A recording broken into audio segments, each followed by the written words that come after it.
Xolam kelyapti. Yashirin, kravatdagiga kirib ol. Qanday uchib keldingiz, xolajon?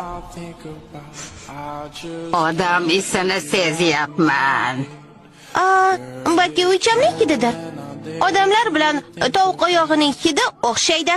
Shuningdek, moychechak, changilaq va eski qo'lqopning hidi ham shunday. Balki shundaydir. Unutma, Yaga, biz odamlardan uzoqroq bo'lishimiz kerak. Lekin nima uchun? Gapimga quloq sol, Yaga. Hali kichkinasan va ko'p narsani bilmaysan. Odamlar bugun do'st, ertaga dushman bo'lishadi. Avvallari yalmog'izlar odamlarga yordam berishgan-ku, ularni kasalliklardan davolashgan. Keyin esa bu kasalliklarda bizni ayblashgan. Unutma, odamlar bizga do'st emas. U yana qaytib kelmaguncha tezroq qocha qol. Kel, ertaga yana uchrashamiz. Lekin menga mumkin emasdi. Chin so'zim, menga ishonsang bo'ladi. Ishonaman. Unda o'sha joyda. Xo'p. Dugonam.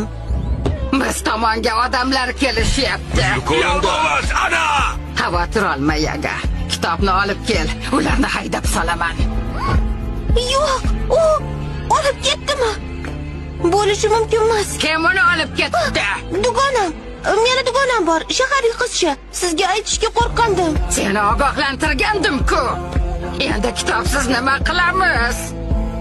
Qoch, o'rmondan uzoqroqqa yashirinib ol. Lekin sizchi? O'zim uddalashga urinib ko'raman.